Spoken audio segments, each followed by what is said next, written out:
think we should release the oysters from the cages? No, because I'm not. So we can keep oysters in cages and eat them alive. I love oysters. Yeah, I think oysters seem kind of gross, but I have no moral issue with you eating oysters at all, or anyone eating oysters. But you have a moral issue with I don't know, a shrimp? Anything that I think is likely to be sentient. So oyster okay, shrimp not. Yeah, so I'm drawing the line at sentience. And you draw that between a shrimp and an oyster? Yeah. Maybe I'm wrong, but if it were true that shrimp are having a conscious experience, do you think it matters that they're like slowly suffocating to death when they're killed? You're worrying about shrimp slowly suffocating to death? Yeah. I think you've got too much time on your hands. If you're seriously worried about a shrimp suffering, you have got.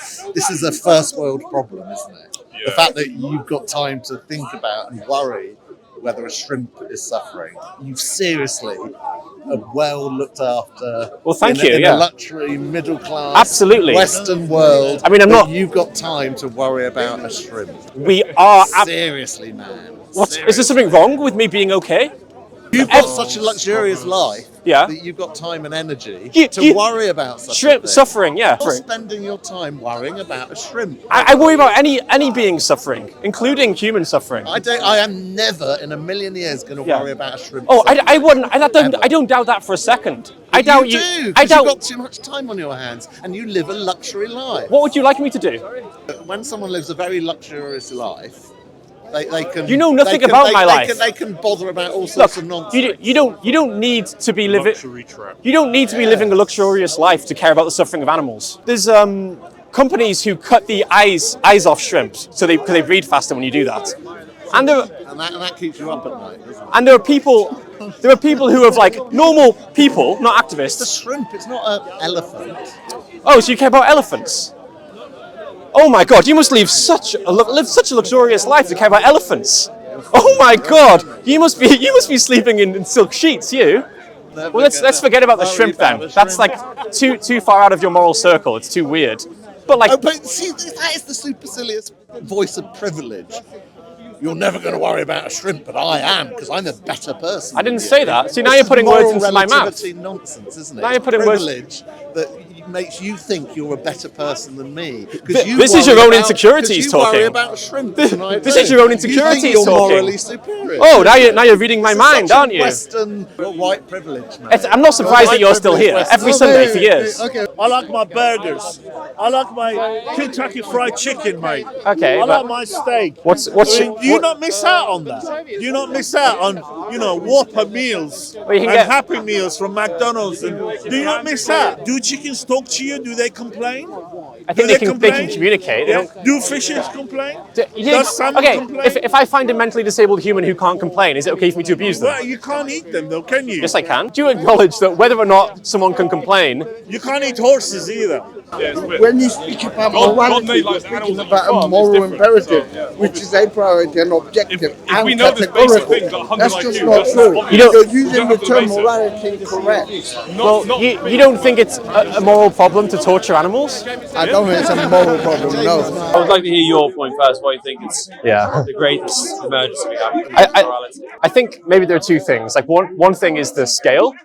So the number of animals being tortured in factory farms right now is greater than the total number of humans who've ever lived. Okay. So I think if animals count for anything morally, then the extreme violence and torture they're going through right now, because of the numbers of them, it would add up to the greatest source of human inflicted suffering on Earth.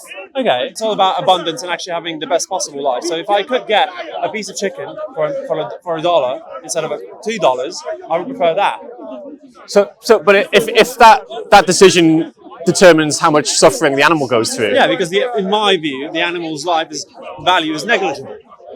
Negligible compared to the $1 difference in your... Yes, and my happiness. But that seems extremely biased towards your interests over the torture of someone else.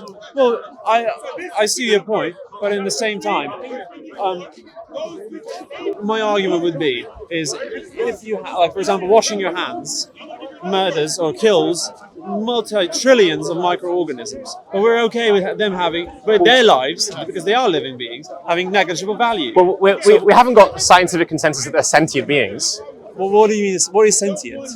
Having a subjective experience of the world. A subjective experience. Well, why is that something you base life upon? I don't know what you mean by base life upon, but I think it matters morally. I think morally. I mean, yeah.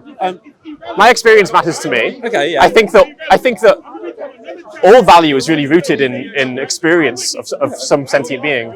well, why is that? I don't care about what happens on Mars because there's no one there to benefit or be harmed from what happens on Mars. The best way and the most effective way would be to Do whatever does the best thing for humans, regardless of the consequences on anyone else. Yes. So you would be okay with torturing infinite numbers of gorillas in order to you personally avoid like a 2-minute mild headache? Yes, absolutely.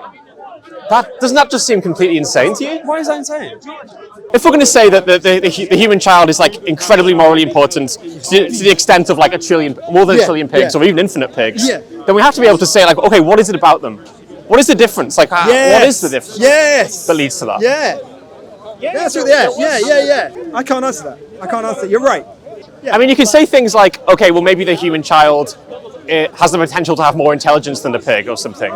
I'm not even convinced that like the moral status of the being should be rooted in their intelligence. No, of course. It's like if you're more intelligent than me, I don't think that my suffering matters less. No. I think that what matters is the capacity to experience good and bad things. Yeah, the sentience of it. Yeah.